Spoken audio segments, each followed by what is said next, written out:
I'm going to play the other one. He's got two more. I'm going to play the other one after Sam Hyde, who we've got right now. Hello. Yo. Hey, is this Sam Hyde? Yeah, it is. What's up, dude? Holy shit, man. This is Dick Masterson. First of all, thank you so much for calling into the program. I've been trying to describe... Are you doing it now? Yeah, we're doing it right now. Is that okay with you? Is it recording? Yeah, man, this is recording. Good. I'm not gonna big league you and fuck you over like you got that guy from BuzzFeed. That was fucking awesome. Are you gonna edit this conversation to make me seem like some kind of rapist? Sam, I would never edit you, my man. I'm gonna give you get full approval of this. Everything that comes out of your mouth, I'll assume is approved by you, and we will not cut a single fucking thing. All right, I want your viewers to know that I'm a good person.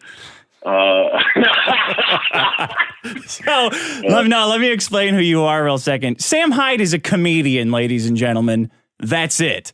I think that's giving me a bit too much credit. Too much credit as a Sam Hyde is not a comedian. He is the joke. That's the funny 10% of the time. The rest of the time, you're free to laugh at me, not with me. So I have a hard time explaining. Are we recording? We're good over there? Good. Okay, thanks. That's my audio engineer, Sean. Oh, yeah, allegedly. Sam Hyde. He's overpaid on this program, by the way. So when I try to explain comedy, I always feel like I sound like a jackass because I'm like, oh yeah, it's just really funny. Please believe me that this guy Sam. But I'm gonna give everybody a taste of like what you do. Sam Hyde infiltrated a TED Talk, and he is. Were you pretending to be a guy from the future? Because he's dressed like a gladiator, like a Roman gladiator. And he's... Well, it's really... The thing about TED Talks that's infuriating is they take these concepts that are usually pretty interesting, and they boil them down into like science entertainment, sort of like Neil deGrasse Tyson or Michio Kaku or something, where there's this ramble. We don't know what's inside a black hole. We'll never know. Here's a 3D visualization of what might be inside a black hole. Yeah. And a lot of the TED Talk people are really fucking insufferable. And if you want to quickly learn what I'm talking about, look up the guy who runs the TED organization. I think his name is Chris Anderson. Okay. And look up the Chris Anderson TED Talk. Now, he's just a normal guy. He's not like a special person or like he doesn't have anything worth saying really. Yeah. But he decided to give himself a TED Talk that's like about TED Talks, and it's the most like pretentious, like it's just fucking outrageous. It has to be watched. It's like like you watch a TED Talk and it's like for pretentious assholes, they put the little name of the TED Talk like like a Boy Scout badge. And then they go to parties and they talk about the TED Talk they watched and they pretend to be a scientist. Like because they watched it and had a very complex idea explained that like they're fucking 5 years old, they somehow achieved what. So Sam's TED Talk, he comes out winded for no reason and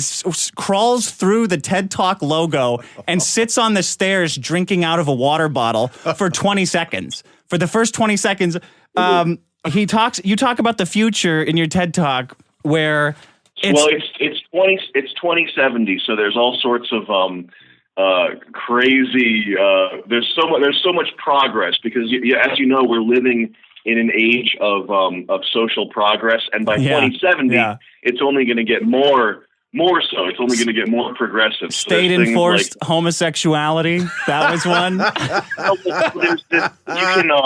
By 2070 they'll finally legalize gay marriage. Yeah. By 2070? Sorry, I guess that's anti-humor. But they also have they'll have gay men will have wombs surgically implanted. Yeah, good. In their colons, and this is a very fantastic thing. And there's a new hybrid form of wigger hipster known as a whipster. A whipster? These types of things that are going to happen by 2070. A whipster. A wigger, a hipster. Yeah, okay. Well, we can all break that down on our own. You trolled TED Talks. More realistic video games. That's the most important one. Go ahead. Yeah. No. So the reason I wanted to have you on is because you and I are very similar. I love your comedy so much that I can't explain why I love it, but I never want to stop loving it. Like, it's just the way you are on video, the way you're walking around. Sam was trolling a Hillary Clinton rally, and somebody corners Sam, a reporter, and slams him with these Trump questions of, well, how is this any different than when the Jews were rounded up? And Sam just goes, I don't know, it sounds kind of similar, and looks in the camera and says, and it's like, yeah, man, just go with it. Like, he's got, something about him just, I'm like, yeah, fuck it, man. But look. Yeah.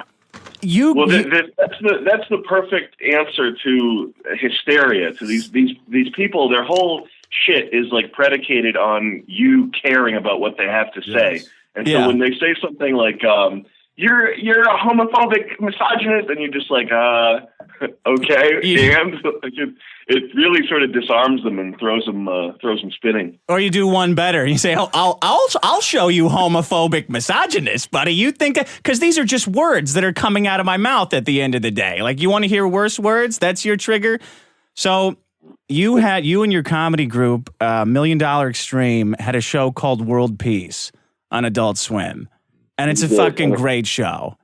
They're doing, if you're listening to the show, you got to go on YouTube and watch it. You got to find, what's the best way to watch it for you guys?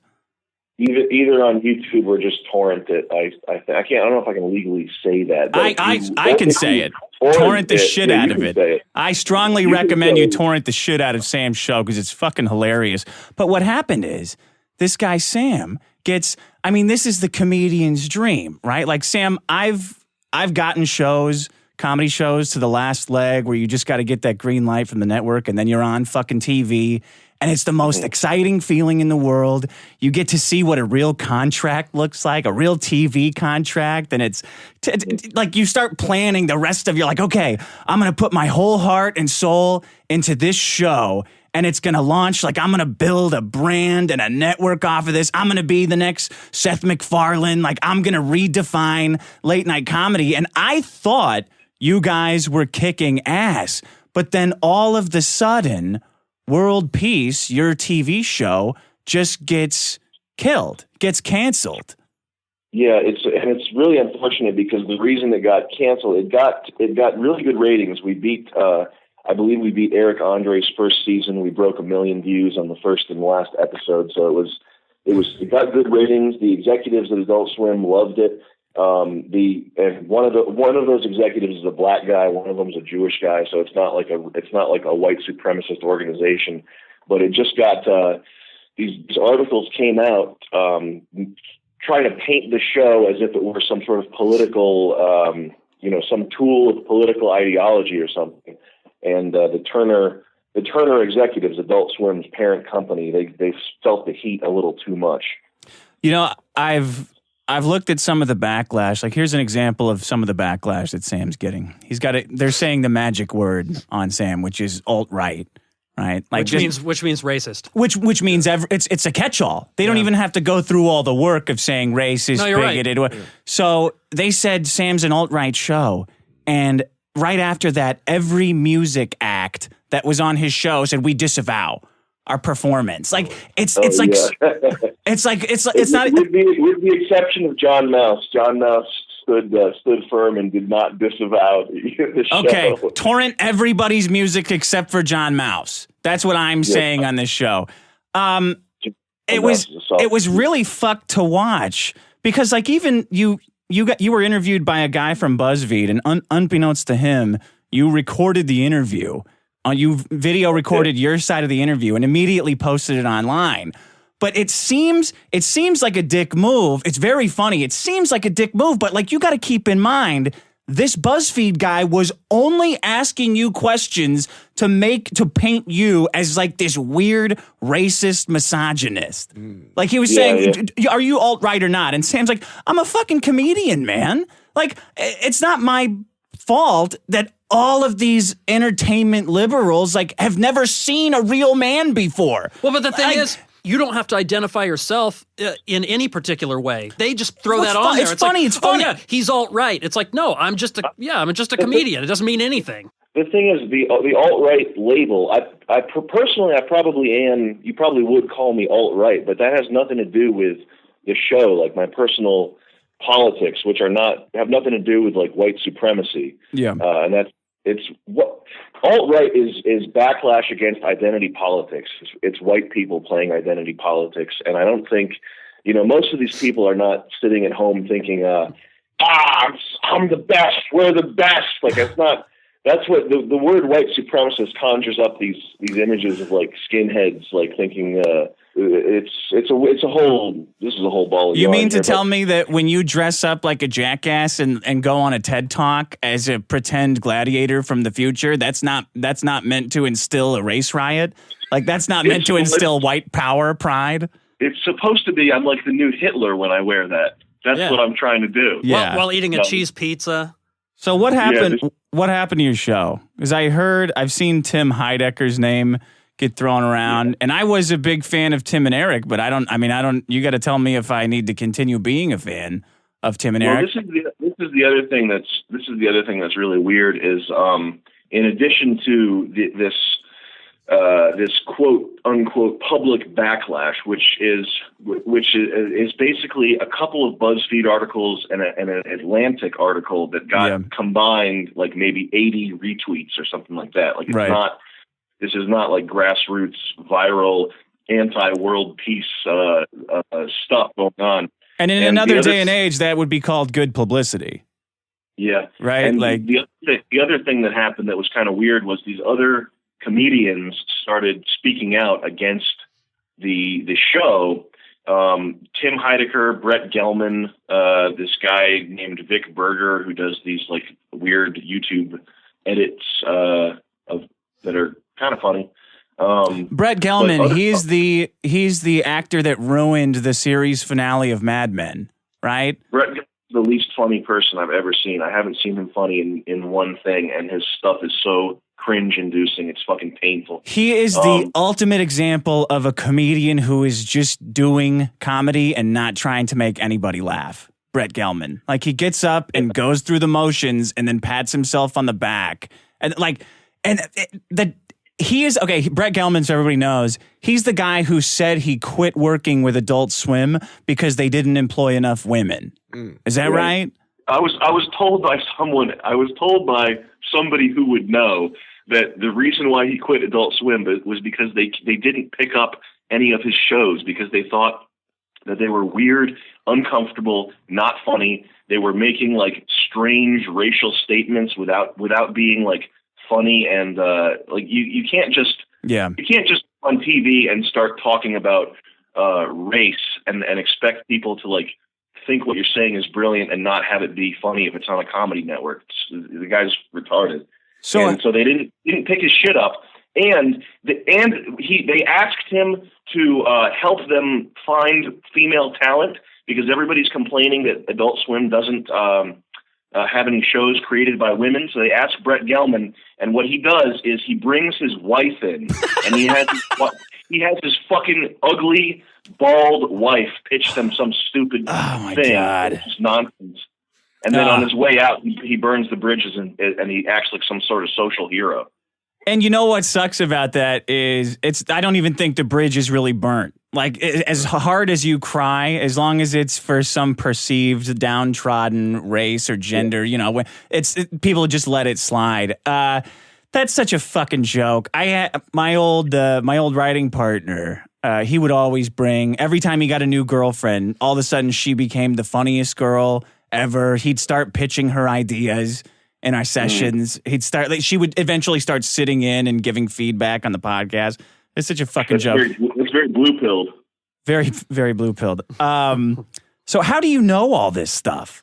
Like, everything I saw, I saw your interview with Tim Heidecker, and he said he wanted to be neutral in the whole thing, but you seem pretty convinced that he's not, that he's working behind the scenes. He's Tim Heidecker.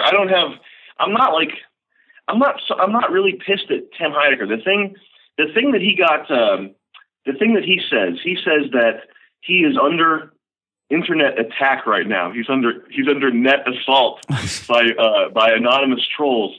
and he says that I'm the one who sicked them on him, which is nothing I've never told anybody to go mess with Tim Heidecker. And and the real thing is he brought this on himself by being very visibly espousing liberal politics and talking about and just being a sort of open borders, like basic bitch liberal Los Angeles idiot. I remember that. I guess some people on poll noticed that and started fucking with him. And so he wrote this song called "I'm a Cuck," and the song it's fucking really funny, man.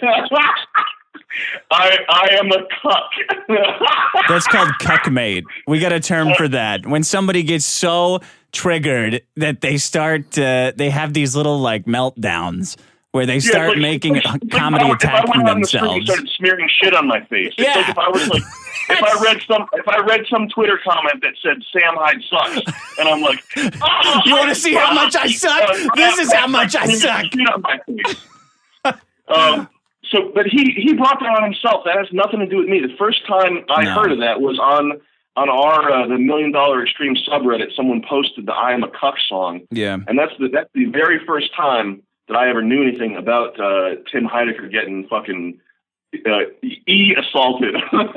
But so do you think he's pissed at you and trying and like subtly, because the art of influence can be very subtle. Tim could be behind the scenes making suggestions. He's got like 3-4 shows on Adult Swim now. No, I think he probably said something to the executives at Adult Swim, and he also told his fans to call advertisers and complain if they didn't like the show. Damn it! That's not exactly being neutral, but no.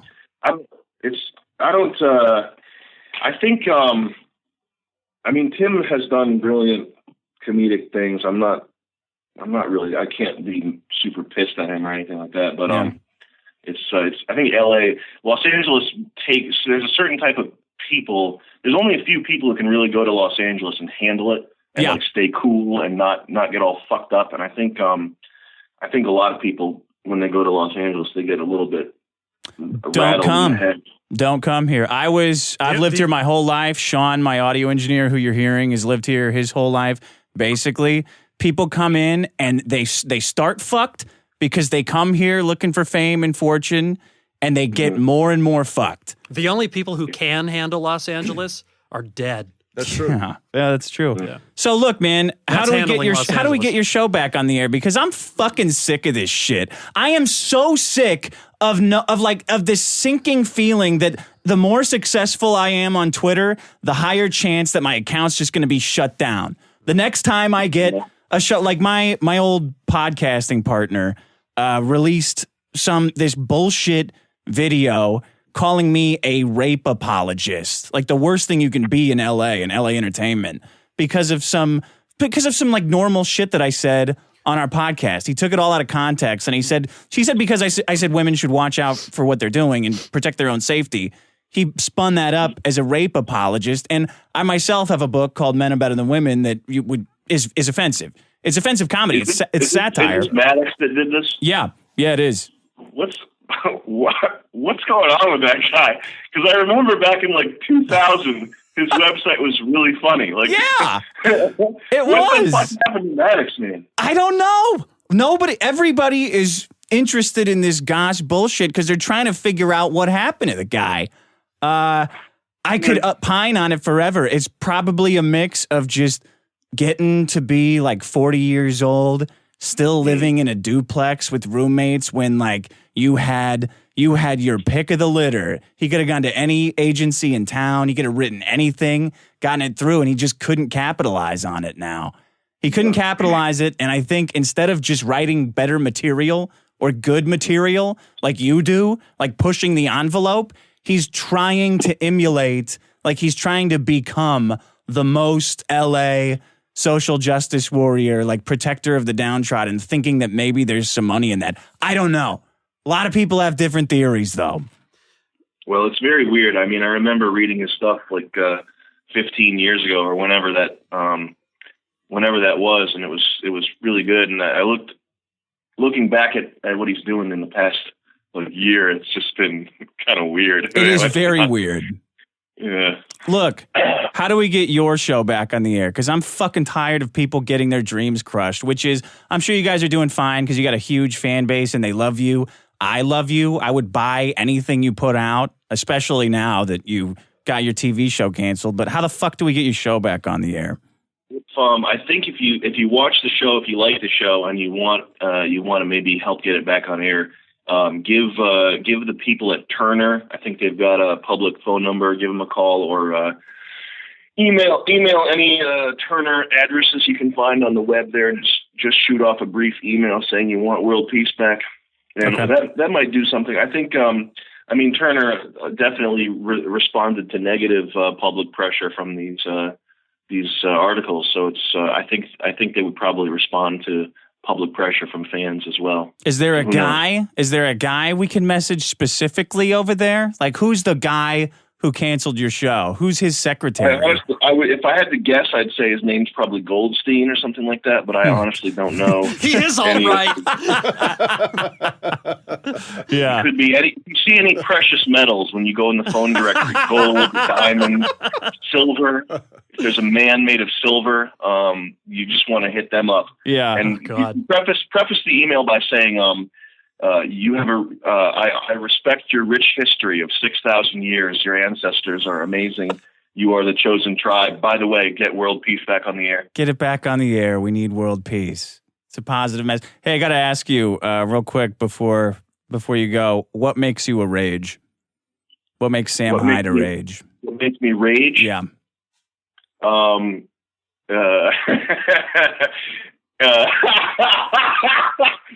would say anti-white sentiment, but I'm not sure that makes me rage. That's very political. But the things that actually get me really pissed off and make me rage are really stupid things like traffic incidents. And I threw a chair at my door, which was related to some sort of argument I got in with my roommate. What was the argument? Little thing. I forgot. I don't know. That's sure. Was it liquor fueled? I don't even remember what it was about, but there's a smashed door in my office now. Oh. So he hates chairs. What makes me a rage? Having to convince people to come to my Christmas party. That's what makes me a rage. Like I'm selling these fucking people the opportunity to come to my house and drink for free and eat free shit that I've been making all day. And to do that, they say, well, who else is going to be there? Really? That's like, LA. what? That's LA. Like, what do you mean, who the fuck else is going to... Like, what? You give me the names on the list that you need to be here, and I will tell you... And just everybody. Yeah. Everybody. Your real dad is going to be here. This is a complex Mamma Mia moment where I've invited someone from your fucking past, like you're on television, you bitch. What do you mean who's going to be here? There's going to be Jack Daniels is going to be here, your buddy. The three wise men are going to, Jim Beam is going to be here. Just come to my fucking party. Don't make me feel like, I already feel like a sucker because I made all this free food and free booze so I could have people to come hang out with me. And now I gotta give you more. I gotta make this a networking opportunity for you. You know everybody I know. You know who's gonna be here. You stupid bitch. Just come. What do you mean? What time? Party time. Come over in the evening What did we do before clocks? I didn't know. What did we do before clocks when it was what? I didn't know you had to work on your mom that hard to get her to come. Oh, fuck you, Sean. You didn't come to my party. I had a work party. Fuck you. My party was better than the work party. Buckley pissed all over his pants. Had to go to the work party. What? My life coach got enough. We'll talk about it later. If I was sick, I would have been. Sam, what's the future for world peace? Wait, let me ask you, what is your ultimate comedy sketch? I know you like to push the line, but what would be your ultimate comedy sketch? There's one that I what got rejected? Do you want me to run through it? It'll take about a minute. Yes. So this one, let me just find the note here. It's called Yellow Night, aka fuck. It'll take me 30 seconds to find it. I'm sorry. That's okay. It's worth it. It's worth it. We might edit this. Fuck. I better be able to find this. God damn it, man. Yellow Night? Yellow Night. I'll paraphrase. Okay, right. So yeah. this is Yellow Night, and this is a group of people having a nice meal at a sort of upscale Asian restaurant, and there's a woman there, a typical, a woman, like a typical bitch, like a stupid bitch, and she's sitting there, and she's looking at the menu, and she goes, "Oh, I'd like to try that new Asian salad." And there's a guy dressed like a total weeaboo, like a white guy, but he's got a silk kimono shirt on with some sort of Japanese print and all that bullshit. And they're talking, and they go, "Oh, Bryce just got back from Asia." And then it cuts to Bryce, the weeaboo, the guy that's obsessed with Asia, and it goes to his internal monologue, what he's thinking inside his head, and he goes, "That's not an Asian salad, you stupid bitch. That's an American salad with orange slices in it. You fucking dumb cunt." And someone else at the table goes, "Oh, Bryce knows all about Asia. He just got back from his trip." And then it cuts back to his internal monologue. And he goes, "Yeah, I know all about Asia. First of all, they can't even make salads because their eyes are slants and they can't see through them. Of course that makes sense, you stupid fucking dyke." Yeah. But he's not saying this out loud. He's thinking it. He's thinking it. And so he goes, "Yeah, and then when you get off the plane, you're greeted by your own personal masseuse. And she's a geisha, and her feet have been bound since childhood. So her feet are only 3 inches long. And she hobbles over to you, and she says, 'Hello, Mr. White Man, how can I serve you today?' Oh." And then they shove all kinds of stinking noodles in your face. And they've got octopuses going in and out of every orifice. And then he cuts back to his face, and he's looking normal, and he says, "Actually, that's not really an Asian style salad. That's just an American salad. That's not really what Asia's like." And then it cuts back to his internal monologue, and he goes, "But I lied. That is what Asia's like. I don't want him to know because I'm gonna keep it all for myself." And that's it. That's the sketch. Why would Adult Swim not want that on the air? Yellow Night. I honestly couldn't tell you. I don't know why I find that so funny. I could see it because I'm familiar with how you guys produce things. I could see it in my head. I know it'd be hilarious. I think there's something wrong with me. Funny, to be totally fair, I think it might just be funny in my head, but it's definitely that's the whole Asian treatment. We got to get Asians on the show. Yeah, diversify. Yeah. Make a deal. Cut a deal with these guys. Get some chicks on your show.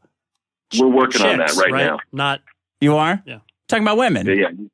Yeah. Just making sure I heard right. Cast for season 2 is what we're going to have. Oh, thank God. Very diverse. Diverse like the Cantina bar at Star Wars. Right? Oh, hell yeah. Every color in the rainbow. Great, man. Look, thanks for calling. I want to get your fucking show back on the air. I hope we can do that. I appreciate the publicity either way. I'm sure whatever we do in the future, there'll be good things coming, so don't worry too much. What's your website? Where can people go to check you out? You can just search YouTube or Twitter for Sam Hyde or $1 Million Extreme. Okay. You're going to find a lot of school shooting references. Sam Hyde's a famous school shooter. Terror he is. On there. 4chan convinced the news that Sam Hyde was a school shooter for, I forget which school shooting, but they ran with it. That's phenomenal. Yeah. Just because a guy standing there with a gun. Yeah. Just totally based on what he looks like in a picture. Yep. Looks like a school shooter. Yep. Got to get it up on the news as quickly as possible and get everyone informed about this one local tragedy in a tiny town in the middle of fucking nowhere. We got to get this big, because he's standing there in a black shirt with a big black gun. Like, oh yeah, we got to get this big black gun on TV as quickly as possible. All right, man. All right, buddy. Have a good one. Peace. Bye. Sam Hyde. Unbelievable. I don't know. Look, you guys sat through that whole interview with like clueless looks on your. I don't know what to do. Were you into him? Were you into Sam? It's hard to explain who he is or what he does. I just happen to be very familiar with his material. Somebody actually just brought up his name the other day, and I'd never heard of him You were at before. a Klan rally or something? Yeah, at a Klan rally, exactly. Yeah, with my musket, my Civil War, my the blue and the gray. I was on the gray side, obviously. Yeah. What do you mean? What did they say? No, they just mentioned his name and said that he lost his show. That sucks, man. That was all that It really sucks. There's no feeling like See, I want to check him out now. almost getting a show. Like I'll tell you, there's no feeling like the anticipation of getting a show. Larry, you know what I'm talking about?